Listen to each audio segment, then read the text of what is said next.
मेरे दिमाग में ये चीज़ आ गई, मुझे ऐसा कुछ करके जाना है कि मैं अगर यहाँ से जाऊँ ना, तो मेरे जो दुश्मन भी है ना, जो मेरे हेटर्स भी हैं ना, वो भी कहें कि नहीं यार, उस बंदी में कोई बात थी, वो बंदी सब। अस्सलाम वालेकुम माय यूट्यूब फैमिली, कैसे हो आप सब? आई होप कि आप सब ठीक होंगे और मैं भी बिल्कुल ठीक हूँ। तो सबसे पहले ये देखें कि कितने ज़्यादा लोगों ने मेरे ऊपर वीडियोस बनाई हैं सितारा यासीन के ऊपर। ये देखें, इतने ज़्यादा लोगों ने मेरे ऊपर वीडियो बनाई है, जो कि यूट्यूब पे 50 से ज़्यादा चैनल्स हैं जिन्होंने मेरे ऊपर वीडियो बनाई है। तो थैंक यू सो मच। चाहे वो अच्छी बना रहे हैं, जैसी भी बना रहे हैं, मेरे ऊपर बना रहे हैं, तो मुझे यही भी बड़ी खुशी है कि मेरे ऊपर उन्होंने वीडियो बनाई है। मैं कभी देखती थी, काफ़ी अच्छा फ़ैन पेज भी बन गया मेरे नाम के, और मेरे नाम के चैनल्स भी लोगों ने बनाए हुए हैं सितारा यासीन के नाम से। और मैं दूसरों को कभी ऐसे देखा करती थी कि देखो उसका भी फ़ैन पेज है, उसका भी ये है, कभी हमारा भी होगा। नहीं, इतना जल्दी कैसे हो सकता है, इस पर बड़ा टाइम लगता है। तो देखो इतना जल्दी जल्दी आप सब ने मुझे कहाँ पे पहुँचा दिया है। तो थैंक यू सो मच आप सबका। अच्छा, आप सबके बहुत ज़्यादा क्वेश्चन थे और मैं सबके रीड करती रहती हूँ, लेकिन रिप्लाई नहीं कर पाती, क्योंकि एक को करूँ तो फिर सबका यही होता है कि आपने हमें रिप्लाई नहीं किया। तो अभी मैंने सोचा कि मैं वीडियो ही बना लेती हूँ, सबको मेरे आपके सवालों का आपको जवाब मिल जाएगा। और जो है ना, सबसे ज़्यादा जो मुझे आता है ये वाला मैसेज कि आपने अपने लिए स्टैंड क्यों नहीं लिया। अच्छा, सबसे पहले तो आप मेरी ये पूरी बात क्लियरली सुनना, एंड तक सुनना, उसके बाद आपने कमेंट करना है कि मैंने कहाँ स्टैंड नहीं लिया। अच्छा, और जो है ना, मुझे अच्छा लगा है, मतलब कि आप मेरे लिए ये बोलते हो, क्योंकि आपको मेरे लिए अच्छा फील नहीं होता कि मैंने स्टैंड क्यों नहीं लिया। मुझे बच्चों के लिए, इन सब के लिए स्टैंड लेना चाहिए था। आप सबसे पहले पूरी स्टोरी सुन लो, क्योंकि बहुत सारे मेरे ऐसे सब्सक्राइबर हैं जिन्होंने पूरी स्टोरी नहीं सुनी हुई। तो पूरी स्टोरी सुनो कि बात असल में है क्या। अच्छा, आप सब ये कहते कि स्टैंड मैंने कैसे नहीं लिया। स्टैंड मैं कैसे लेती, अगर कि मेरे हस्बैंड ने निकाह कर लिया है और इसके बाद मैंने क्या करना था, मेरी अम्मी ने, सब ने, जैसे कि मुझे मेरा स्टैंड लिया कि तुम आ जाओ, ये सब हम केस कर लेंगे, वो कर लेंगे। अगर कि मैं उनके पास चली जाती, केस में क्या होता कि डिवोर्स तक बात जाती, ठीक है। मैं अपने बच्चों के लिए ये सब क्यों करती। मेरे बच्चे मेरे हस्बैंड के साथ बहुत ज़्यादा अटैच हैं और मेरी लाइफ गुजर चुकी है। अब बच्चों को मैं क्यों सेपरेट करूं अपने हस्बैंड से, किस लिए सेपरेट करती, उनको क्यों इस एज से ही मैं उनको अलग कर देती कि हाँ आपके पापा ने गलत किया था तो इस वजह से हम अलग रहेंगे। जब मेरे बच्चे बहुत ज़्यादा अटैच हैं अपने पापा से, वो बिल्कुल भी नहीं रह सकते, और मेरे हस्बैंड भी केयर करते हैं बच्चों की। तो ये चीज़ मुझे सिर्फ़ और सिर्फ अपने लिए नहीं सोचनी थी कि मुझे जल्दी अलग हो जाना है, मुझे केस करना है, मुझे लड़ाई करनी है। मेरे हस्बैंड की जहाँ खुशी थी, मैं उस खुशी में उसमें खुश हो गई, और मैंने अल्लाह को पा लिया। मैंने अल्लाह से इतनी दुआएं मांगी, इतनी दुआएं मांगी कि अल्लाह ने मुझे अपनी तरफ इतना ले लिया। मेरा यकीन वहाँ पर बढ़ता गया और मुझे सुकून मिलता गया। उस तकलीफ़ की जगह मुझे सुकून मिलता गया। और अगर कि आपको मतलब ऐसा लगता है कि किसी ने आपकी लाइफ में ऐसा किया है, आपको केस लड़ने से बेहतर है, आपको लड़ाई करने से बेहतर है कि आप वो फ़ैसला अपने रब पे छोड़ दो, और वो जो केस होगा, वो जो लड़ाई होगी ना, वो आपका अल्लाह जो है ना, वो खुद ही कर लेगा। और यहाँ पर दुनिया में ये जो करेंगे ना, आप केस करोगे, ये लड़ाई करोगे, उसमें इतनी ताकत नहीं है। उसमें पता नहीं आप हारो जीतो, मुझे नहीं पता। लेकिन जब अल्लाह के यहाँ फ़ैसला चला जाता है ना आपका, तो वहाँ आपकी सिर्फ जीत ही जीत है।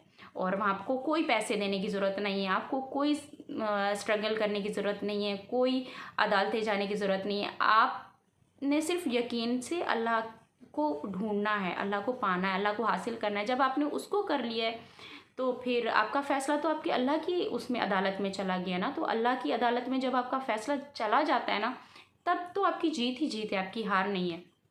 और रही बात इसकी कि हाँ, अल्लाह से जब मोहब्बत हो जाती है तो दुनिया की, मुझे लगता है, मोहब्बत ख़त्म हो जाती है। दुनिया, मैं पहले बहुत सोचती थी, आपने अच्छा मुझे देखा होगा, मेरी मेकअप की वीडियोस देखी होंगी इंस्टाग्राम पे, टिकटॉक पे, बहुत सारी मेरी ऐसी चीज़ें, ऐसी वीडियोस देखी हैं। लेकिन वो ये था कि मेरा एक शौक़ था, मेरा मेकअप करने का था, मेरा मतलब वो, जैसे कि आपको पता है मैं मेकअप आर्टिस्ट हूँ। तो मेकअप करने का था, मेकअप आपको सिखाने का था, और उसके साथ साथ मैं टिकटॉक भी बनाती थी, रील्स भी बनाती थी।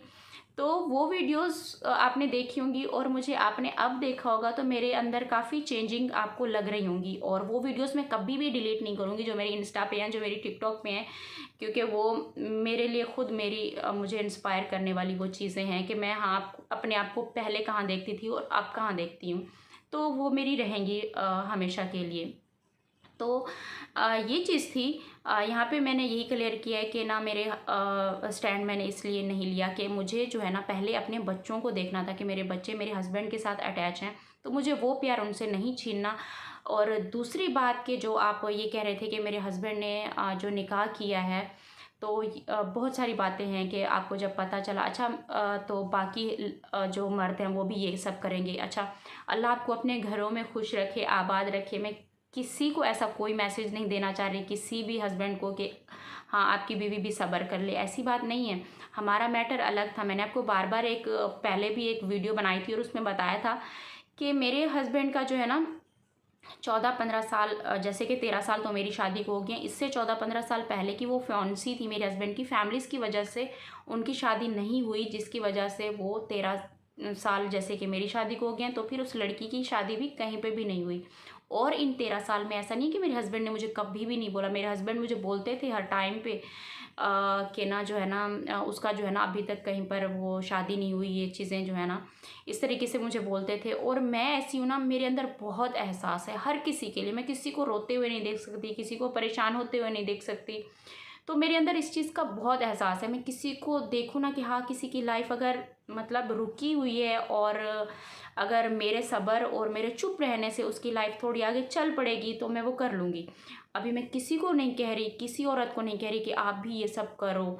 मैं जो है ना यही कहूँगी कि हर कोई अपने लिए स्टैंड ले सकता है, लेकिन मैंने तो यही कहा है कि अगर आप अपना फ़ैसला अल्लाह के सामने रख लेते हो तो फिर आपकी जीत ही जीत है। और इसके अलावा जो मुझे ये कह रहे हैं कि ना वो नहीं देख रही होगी इन चीज़ों को, जो मेरे हस्बैंड की सेकंड वाइफ़ है। अच्छा, ये शादी जो है ना गाँव में हो रही है, और वो लड़की जो है ना जिसका नाम कौसर है वो गाँव में रहती है। और ये मेरी पूरी फैमिली और मैं सब, मेरी भी शादी गाँव में ही हुई थी। मैं भी वहीं से ही आई हूँ, पंजाब से ही आई हूँ यहाँ कराची, अपने बच्चों को पढ़ाने के लिए आई थी यहाँ पे, क्योंकि हस्बैंड का काम भी इधर था, तो इस वजह से हम यहाँ पर आ गए। तो अभी जो है ना वो गाँव में रही है, और अब मैं आपको उसकी थोड़ी सी लाइफ भी बताने जा रही हूँ। वो गाँव में रही है और वहाँ पर जो है ना ज़्यादा जो है ना वो इस चीज़ में नहीं है, उसको किसी चीज़ का इतना ख़ास कुछ पता भी नहीं है, और बहुत नॉर्मल है। और जहाँ तक मुझे भी बताया जा रहा है वो बहुत पॉजिटिव है और काफ़ी अच्छी है और काफ़ी घरेलू भी है। और मैं उम्मीद कर रही हूँ कि जिस तरीके से उसको बताया जा रहा है, क्योंकि मैं उसको पर्सनली नहीं जानती, लेकिन सब उसकी बहुत तारीफ़ कर रहे हैं कि वो बहुत अच्छी है। और जितना मतलब कि ना उसका बताया जा रहा है, मैं यही एक्सपेक्ट कर रही हूँ कि अल्लाह करे कि वो ऐसी ही रहे। और मैंने तो सब्र कर लिया, क्योंकि मेरे सब्र से किसी की लाइफ चलती है ना, तो मुझे जो है ना उसकी लाइफ को देखना है। क्योंकि मैंने ना अपने अपने लिए ना मैंने ये सोच लिया है, मेरे दिमाग में ना ये चीज़ आ गई है कि ना मुझे नहीं पता, मुझे लाइफ का नहीं पता मेरी सुबह तक है या नहीं है, मेरी कल तक है या नहीं है, मेरी 2 दिन बाद है, 3 दिन बाद है, हफ्ते बाद मेरी लाइफ है या नहीं है। मुझे कुछ ऐसा करके जाना है। मेरे दिमाग में ये चीज़ आ गई, मुझे ऐसा कुछ करके जाना है कि मैं अगर यहाँ से जाऊँ ना, तो मेरे जो दुश्मन भी है ना, जो मेरे हेटर्स भी है ना, वो भी कहें कि नहीं यार उस बंदी में कोई बात थी, वो बंदी सबसे अलग थी, वो बंदी सबसे डिफरेंट थी। तो मेरे उसमें ना ये चीज़ थी। तो मुझे जो है ना यही करना था बस। पता नहीं अब लोगों को क्या लगता है क्या नहीं लगता, मुझे नहीं पता। और मुझे फ़िलहाल जो सही लग रहा है मुझे, मैं वही करूँगी। और कोई कह रहा है कि तुमने स्टैंड नहीं लिया, मुझे जो सही लगा ना मैंने वही किया। मुझे यही रास्ता सही लग रहा है, मुझे अल्लाह की तरफ जाना है और मुझे और आगे जाना है। और ये चीज़ें पता है क्या है, ये चीज़ें मुझे अल्लाह की तरफ और खींच रही हैं और लेकर जा रही हैं। और मैं बहुत खुश हूँ इस चीज़ में कि मैं और आगे जाऊँ, अल्लाह के करीब जाऊँ। और मुझे जो सुकून मिल रहा है ना, मुझे कसम से मेरी एज में मुझे ज़िंदगी में ये सुकून कभी नहीं मिला। आप वो बड़े से बड़ा कुछ भी अचीव कर लो, आप कुछ भी अचीव, आपको वो खुशी ना नहीं होगी जो आपको अल्लाह के पास जाने की खुशी होगी। मतलब कुछ भी लाइफ में आपको चाहिए, मुझे यहाँ तक जाना है, मुझे वहाँ तक जाना है, मुझे ये हासिल करना है, मुझे आखिर उस हासिल करने की मतलब आपको कुछ पाने की एक हद होती है, एक लिमिट होती है, जब आपको सारी खुशी मिल जाती है। हर खुशी को पाने की, हर ख्वाहिश को, हर ख्वाब को पाने की भी तो एक लिमिट होती है ना। जब आपकी सारी लिमिट आपने पा ली हैं, आपको हर चीज़ मिल गई, आपको पैसा मिल गया, आपके सारे ख्वाब पूरे हो गए, हर चीज़ पूरी हो गई है, उसके बाद आगे का क्या सफ़र है? फिर भी खुश नहीं है वो आप। मैंने बहुत सारे लोगों को देखा है, बहुत ज़्यादा अमीर लोग हैं, काफ़ी हद तक उन्होंने बहुत कुछ अचीव किया अपनी लाइफ में, उसके बाद भी खुश नहीं, उनकी टेंशनें हैं। सुकून सिर्फ अल्लाह को पाने में है, जो अभी मेरी लाइफ में हुआ है, अभी हुआ है बस। जब भी मैं क्या बताऊँ आपको, क्योंकि ये जब जिसकी लाइफ में होता है, जो अल्लाह के करीब जाता है ना, ये सिर्फ चीज़ें ना उसी को फ़ील होती हैं, हर किसी को फ़ील नहीं हो सकती। और जो लोग मुझे सुन रहे हैं और मुझे इतनी प्यारी प्यारी दुआएं देते हैं, तो वो खुद अल्लाह के करीब होंगे, इसीलिए वो मुझे प्यारी प्यारी दुआएं देते हैं। और मैं किसी की लाइफ के बारे में नहीं बोलूँगी कि आप सब मेरी लाइफ को देख के फॉलो करो या ऐसा कुछ भी। ये तो मेरी एक जर्नी है, कल को मैं हूँ नहीं हूँ, मेरे बच्चे देखेंगे और खुश होंगे नमा को देख के, और ख़ुद भी अपनी लाइफ को जो है ना ऐसे अच्छे से गुजारेंगे। और मुझे भी देख के अच्छा लगेगा, कल को मैं भी अपने आप को देख सकती हूँ यूट्यूब के ऊपर। और बस यही चीज़ें थी कि सब कुछ हासिल करने के बाद भी अगर आप खुश नहीं हो ना, तो क्योंकि ये दुनियावी चीज़ें हैं, दुनिया में आप कभी भी खुश नहीं हो सकते। दुनिया में आप जितना कुछ हासिल करते जाओगे ना, आपको खुशी नहीं मिलेगी। हाँ, खुशी थोड़ी देर के लिए मिलती है, लेकिन सुकून नहीं मिलेगा। सुकून जितना भी आप कमा लो, जितना काम कर लो, कुछ भी अचीव करना है आपको, ये चाहिए वो चाहिए, लेकिन उसके बाद भी आपको सुकून नहीं है। सुकून तो वहाँ मिलेगा ना जहाँ पर अल्लाह है, उसको पाने का सुकून ही फिर कुछ अलग है। और वो मैंने पाया और आपको बताया है, वो सब फील किया। तो आपको मुझे जो दुआएं दे रहे हो ना, उसके लिए थैंक यू सो मच। और आगे मेरे हस्बैंड की जो सेकंड वाइफ है ना, उसके लिए भी आप कुछ भी गलत मत बोलो। किसी के गलत बोलने से कुछ भी नहीं होगा, क्योंकि वो ज़बरदस्ती तो नहीं आई ना बोलने के लिए कि मेरी शादी कराओ या ऐसा कुछ। तो इसमें उसका कसूर नहीं है और ना ही मेरे हस्बैंड का कसूर है। ये सब अल्लाह पाक ने लिखा हुआ था तो वो हो गया।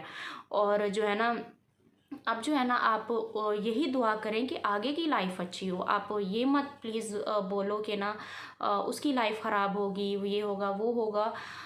तो मैं आपसे सबसे यही रिक्वेस्ट करूँगी कि आप ये दुआ करें कि मेरे हस्बैंड जो है ना, हम दोनों को बराबर रखें, और हम दोनों को जो है ना, ताकि जो बची हुई लाइफ है वो अच्छे से गुजर सके। ठीक है, हम दोनों को बराबर पे रखें, बराबर का हक दें, ये सारी चीज़ें दें। और जो है ना, आप सबका प्यार तो मेरे साथ रहेगा रहेगा, अकेली तो मैं वैसे भी नहीं हूँ, अल्लाह मेरे साथ है, आप सब मेरे साथ हो। और दूसरी बात कि घर पे भी मेरा कोई ऐसा सीन नहीं है कि हस्बैंड मेरे साथ रोज़ लड़ाई कर रहे हैं, ये कह रहे हैं वो कह रहे हैं, ऐसा कुछ नहीं है। उन्होंने मेरे सब्र को देख के वो मेरी और रिस्पेक्ट करने लगे हैं। तो यही कहूँगी कि आप प्लीज़ ऐसा कुछ भी मत बोलो। आप मुझे पता है कि आप मुझे बहुत वो लेते हो, प्यार करते हो, तो इस वजह से आप बोलते हो उसका मेरे हस्बैंड की सेकंड वाइफ का, तो उसके लिए भी आप कुछ मत बोलो। बस यही दुआ करो कि आगे की वाली लाइफ अच्छी गुजरे। हस्बैंड हम जो मेरे हैं, हम दोनों को खुश रखें, बराबर का टाइम दें, मेरे बच्चों को टाइम दें। बस यही लाइफ है, क्योंकि लाइफ कि ये तो नहीं है ना कि आगे चलनी है और कभी भी ख़त्म नहीं होगी। लाइफ तो वैसे भी, हम तो वैसे भी कुछ दिनों के मेहमान हैं। हमने यहाँ इस दुनिया में आकर ऐसे ख्वाब बना लिए, ऐसा कुछ बना लिए कि जैसे हमने इस दुनिया से कभी जाना ही नहीं है। हमारी दुनिया, हमारा सब कुछ यही है। आखिर अंत तो यही है ना कि हमने यहाँ से जाना है, एंड तो यही है ना कि आखिर जाना है। तो फिर 2-3 दिन के लिए किसी से लड़ाई करके, किसी से क्या करके क्या मिलेगा? अपनी आखिरत को तो हम अच्छा करके जाएं जितने दिन रह गए हैं। और जब भी इंसान को मेरे ख्याल से समझ आनी चाहिए, तभी जो है ना, इंसान को जो है ना अपनी आखिरत के बारे में सोचना शुरू कर देना चाहिए। क्योंकि हमारे पास टाइम पता नहीं कितना है, ये भी तो नहीं पता। तो मैं यही आपसे भी एक्सपेक्ट कर रही हूँ कि आप भी पॉजिटिव रहो, मैं भी पॉजिटिव हूँ। और आप उसको मत बुरा बोलो, बुरा भला मत बोलो, उसका कोई कसूर नहीं है।